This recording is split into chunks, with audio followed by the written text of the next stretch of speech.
The house felt wrong the moment I stepped through the front door. No TV murmuring in the background.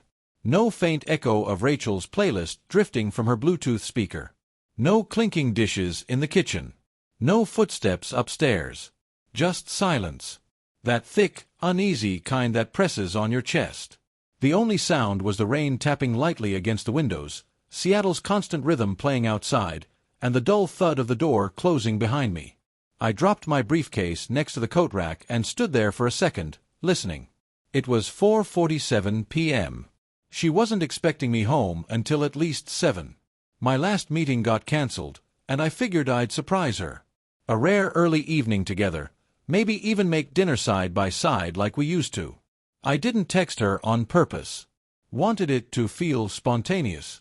Thought it might be a good kind of surprise. Now, standing in that still, too quiet house, I realized spontaneity had been a mistake. A noise came from upstairs, barely there, soft, muffled, like movement in water. I moved toward the staircase slowly, every step creaking just enough to feel like an accusation. At the top, I paused. The master bathroom door was cracked open, a warm light spilling onto the carpet. Then came another sound, a slick sort of shuffle, something wet dragging across tile. Heavy breathing, uneven. My gut twisted. I pushed the door open. And time froze.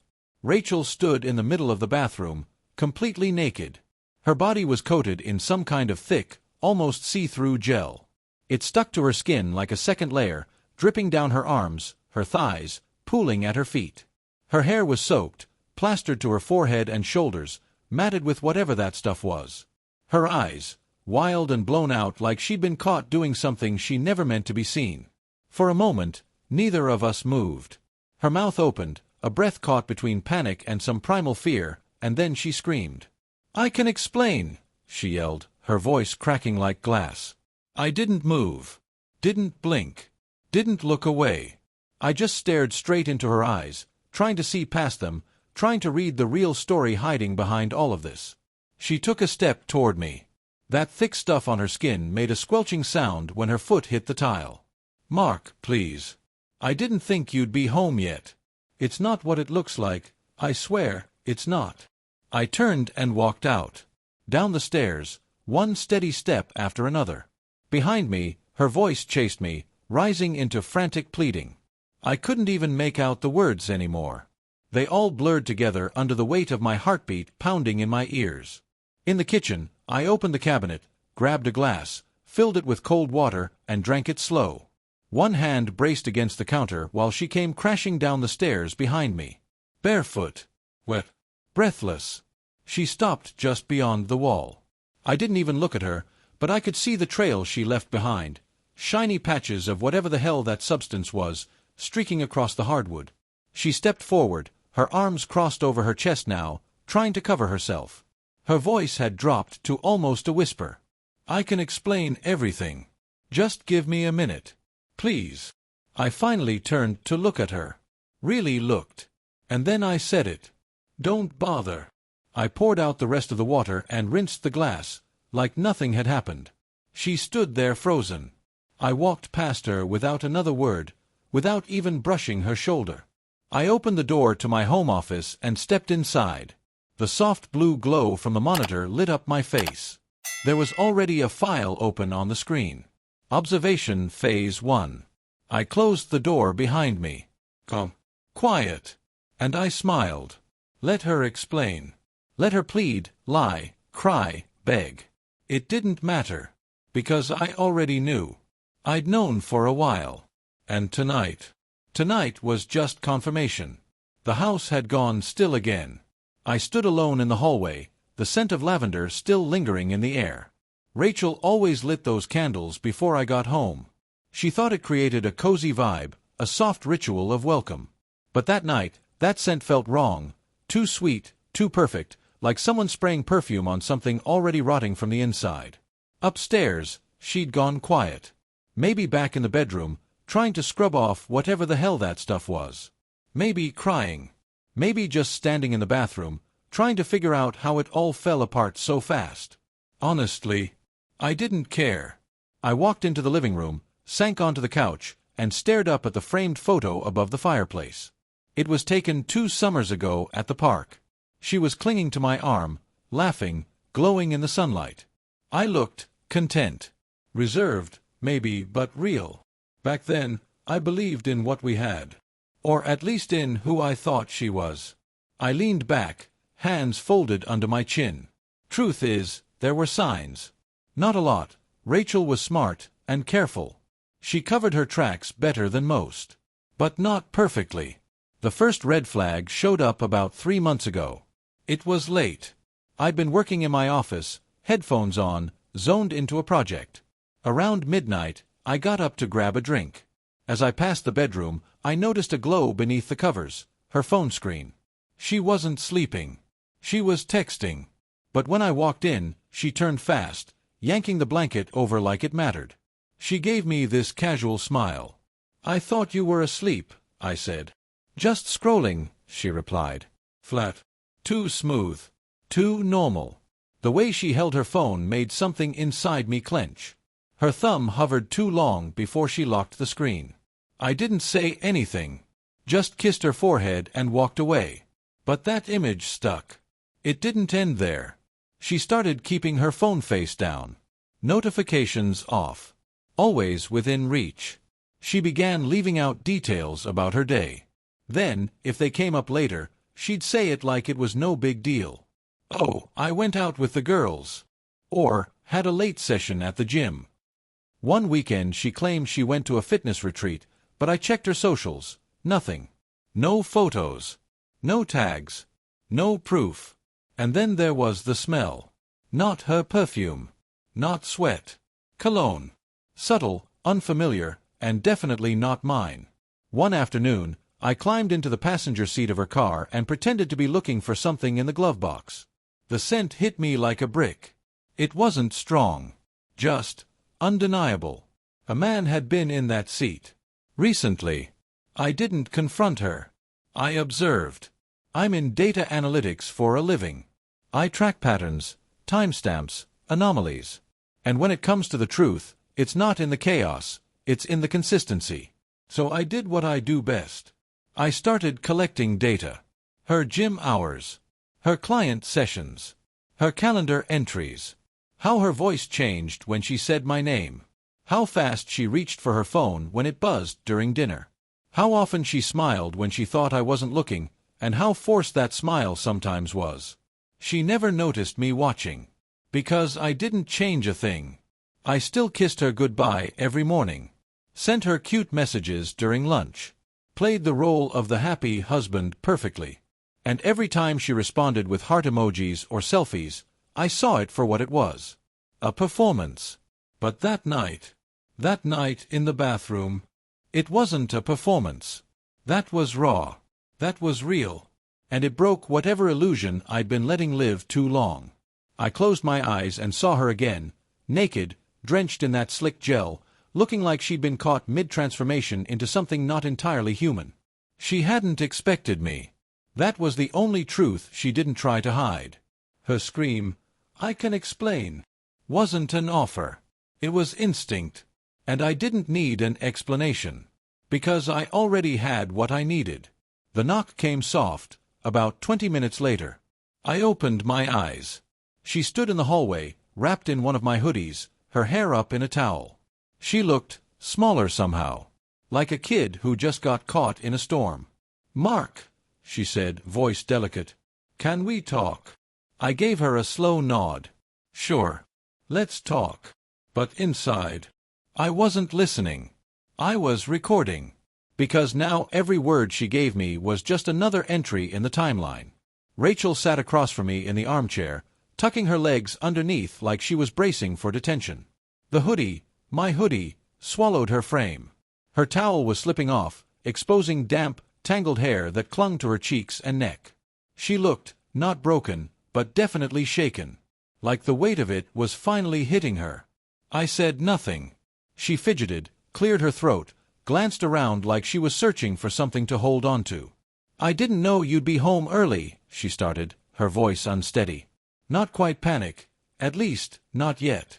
More like testing the waters to see just how cold they were. I gave a polite nod. That was it. She flinched like I'd slapped her. I'd just gotten back from a training session, she went on. They're doing this new recovery thing at the gym, some kind of oil therapy.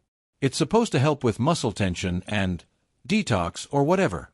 That's what the gel was. I know it looked bad, but I swear. You're telling me, I cut in, my tone flat, that you were alone? She blinked. Yes. She said it too fast.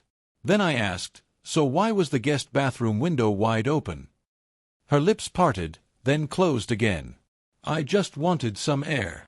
In the middle of a storm? I asked. In 40-degree rain? Her throat worked like she was trying to swallow a different excuse. I watched her eyes shift. She was recalculating, editing her story as she spoke. That's the part most people miss, the quiet edits, the last-second rewrites. But I see them. It's my job.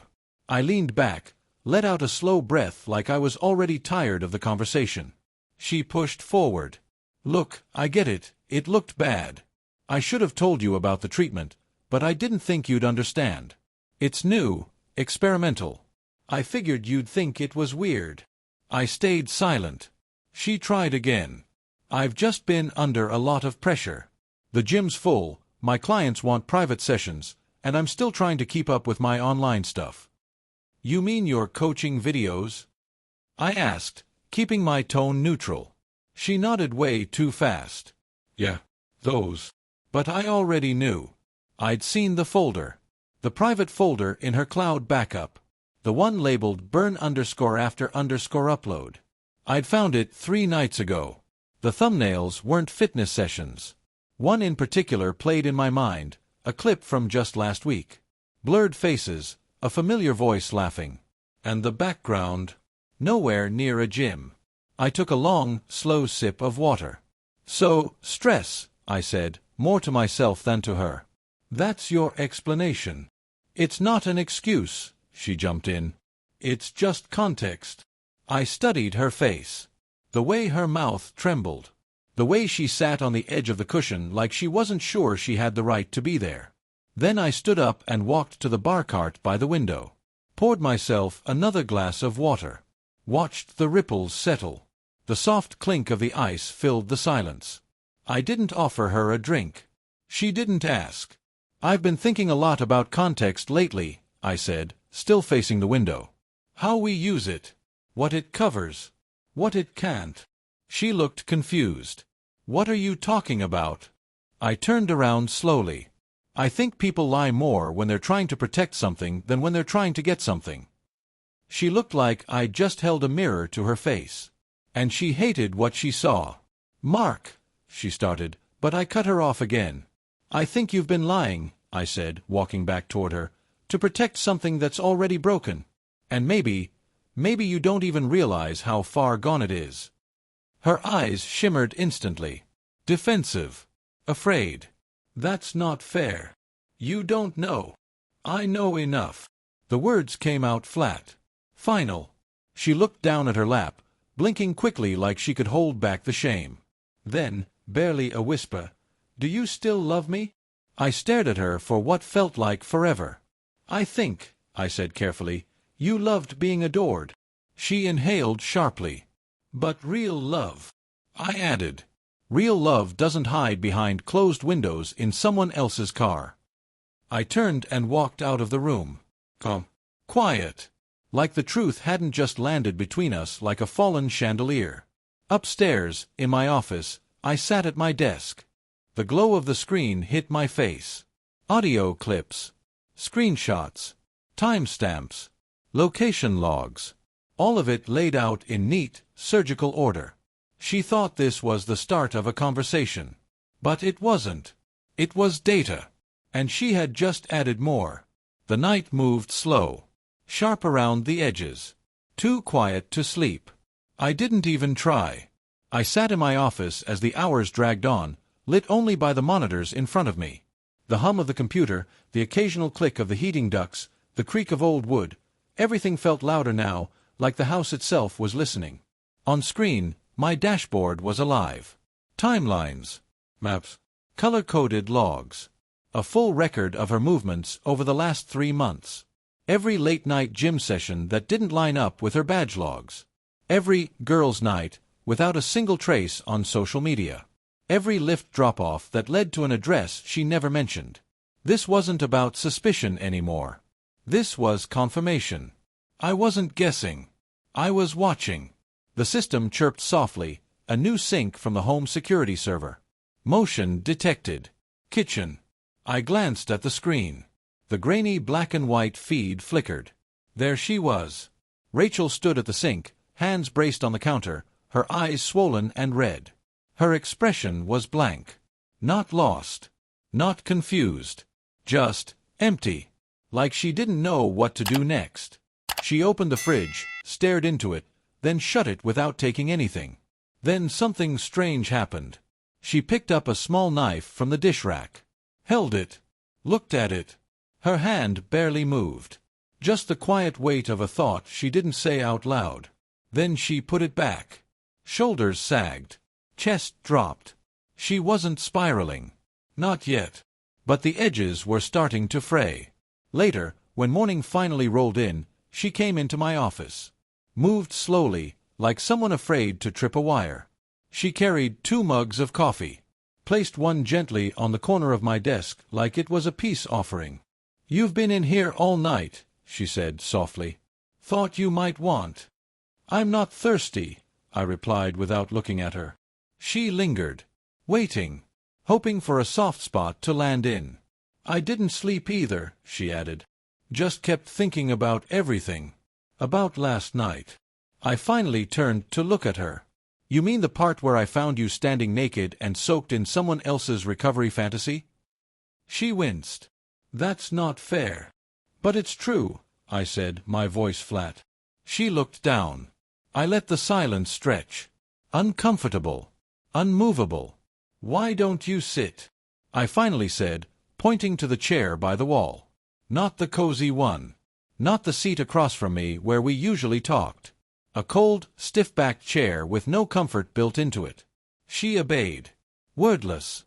"You've always been good at managing perception," I said. "Framing the shot. Choosing the filter. Controlling the story." She looked up slowly, guarded. "What does that mean?" "Mirrors," I said. "They reflect what's right in front of them. But they never show what's hiding in the corners." Her jaw tightened. "I know I haven't been perfect. But I didn't want this. I didn't want this distance between us." "That didn't happen on its own," I said. She swallowed. "I wanted to feel alive again. Wanted to feel seen."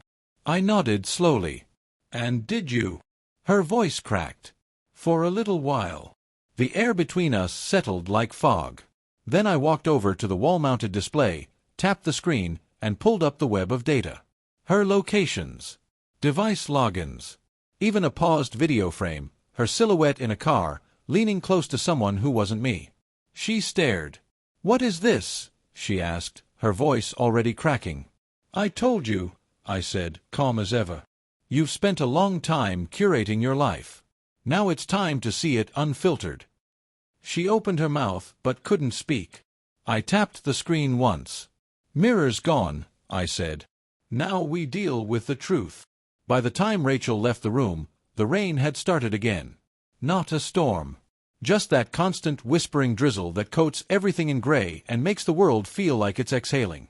I stayed by the monitor a while longer, watching my own reflection ghosted in the dark screen. Not a clear image. Just the outline of a man watching the final flicker of his marriage. No yelling. No broken glass. No slammed doors. I'd learned long ago, outbursts are messy, inefficient. And I was done with inefficiency.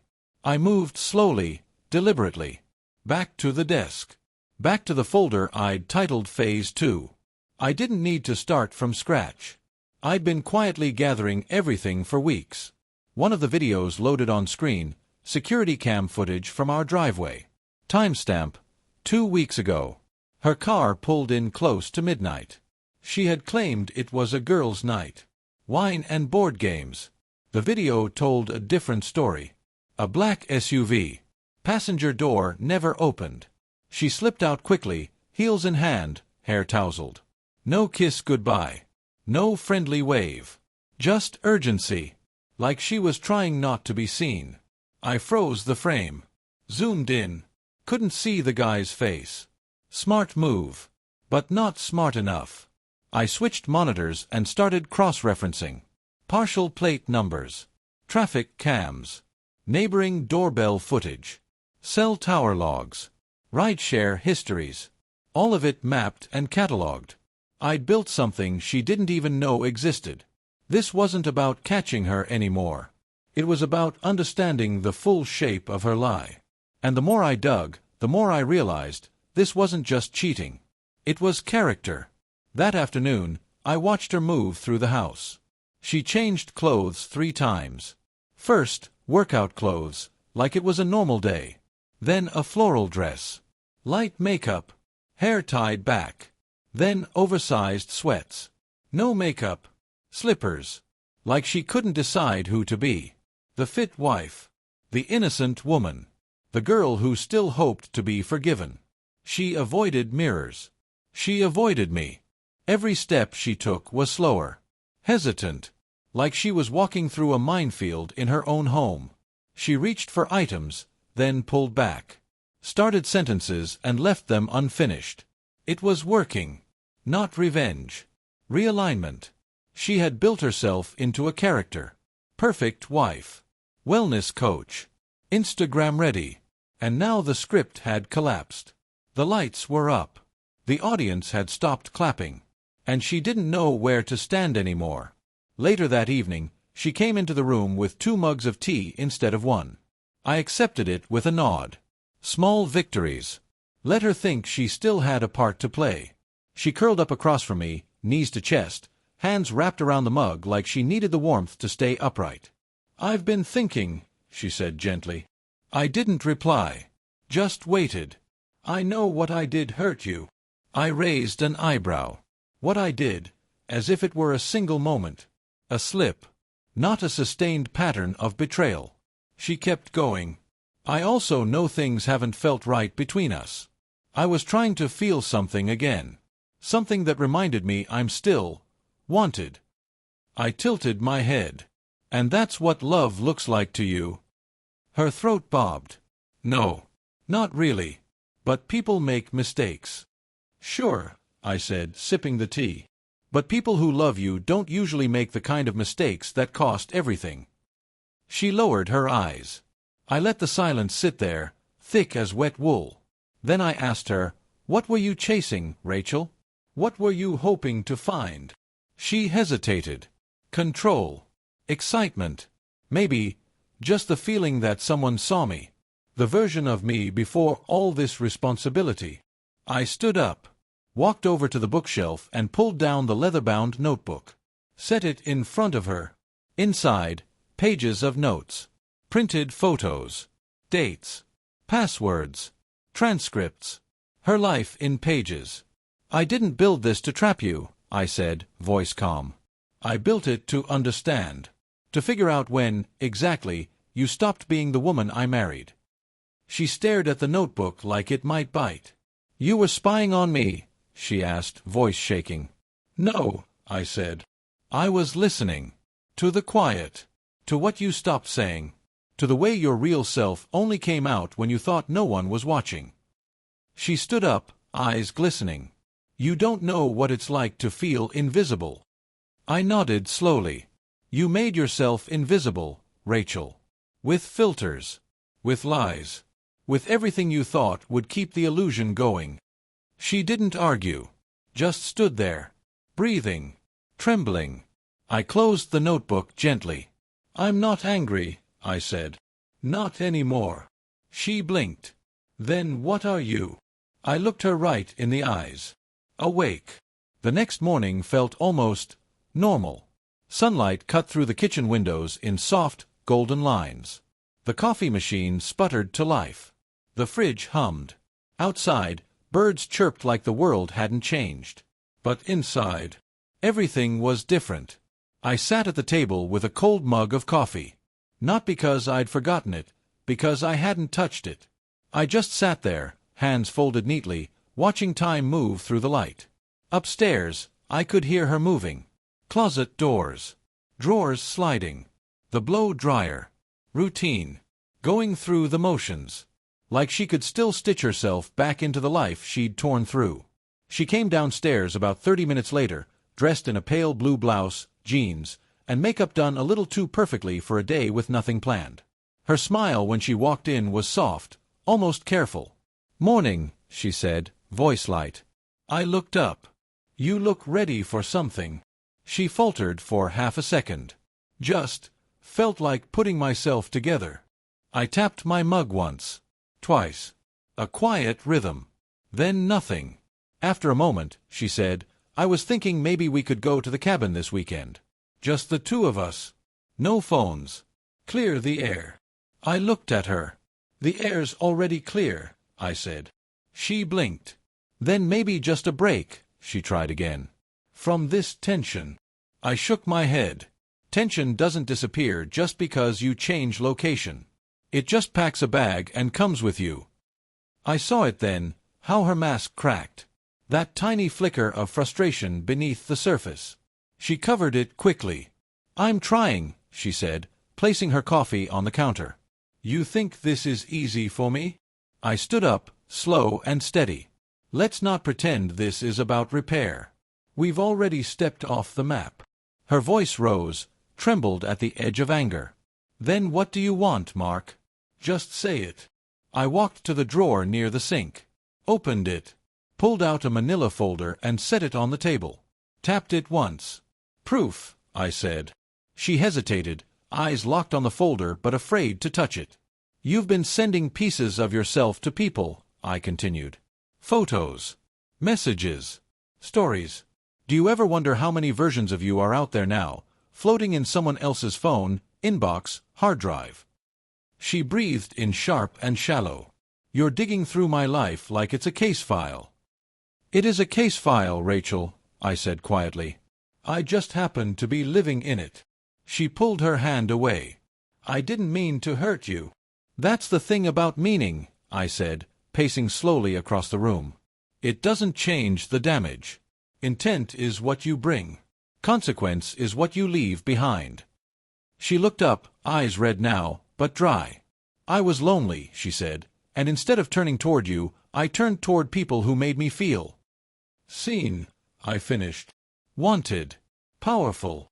Her silence told me I was right. I walked back to the table, opened the folder, and slid one page across to her. "Tuesday, 9:47 p.m. You said you were at Ella's house." She stared at it. "That's not Ella's neighborhood," I added. "Recognize it." Her lips parted. She didn't speak. Page after page followed. Timestamps. Photos. Receipts. A puzzle she didn't even know she was dropping pieces of. "I built this," I said, "because while you thought I was too dull, too boring to notice, I was just watching you unravel." She covered her face with both hands, but it was too late for shame. I watched her. Not with hate. Not even with pain. With clarity. "This house," I said, "still looks the same. But the foundation cracked a long time ago. You just kept repainting the walls." Her voice broke. "So what happens now?" I didn't answer right away. Just stared out the window. Outside, the world was completely ordinary. Neighbors trimming hedges. Kids riding scooters. Chalk hearts on the pavement. But in here, something old had finally stopped pretending to be whole. I turned to her. "We stop pretending this is something it's not." She didn't cry. Didn't beg. And that pause. That restraint. That's what made me stop and really see her. She was learning.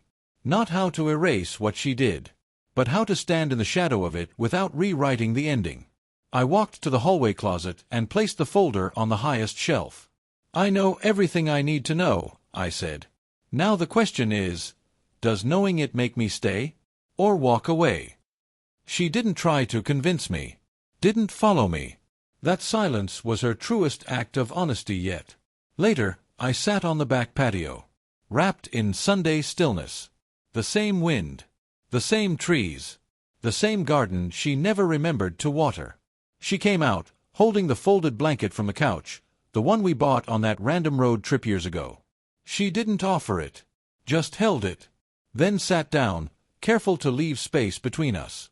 After a while, she said, "I don't know who I am without the version of me I thought you needed." I looked at her. That version wasn't for me. It was for the mirror. She nodded. I didn't know how to stop. "I know," I said. "What have you realized?" she asked. I looked at my hands, at the cold mug between them. That I built my life around a version of us that hasn't existed in a long time. And I thought if I stayed still long enough, you'd come back to honesty. Her voice barely held together. "I wish I'd stopped sooner." "So do I said. "But wishes are just memories trying to dress like plans." She gave me a faint, cracked smile. "I'm moving in with my sister," she said eventually.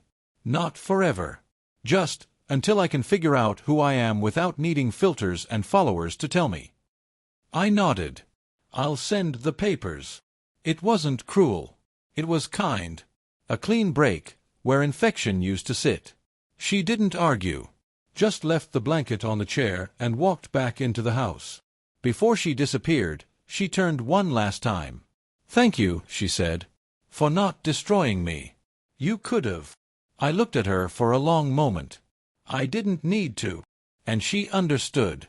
Because sometimes the deepest pain isn't from punishment. It's from being seen, completely, fully, without illusion. She stepped inside. The door closed behind her. And I just sat there, in the wind and the silence, letting it settle around me like a kind of peace. The coffee was cold. But it was real. Thank you for visited my YouTube channel. Your support, likes, and comments truly inspire me to create even more engaging content. If you enjoyed this video, don't forget to subscribe and hit the notification bell so you never miss an update. You're a part of this amazing community, and I'm thrilled to share my stories with you. See you in the next video on YouTube.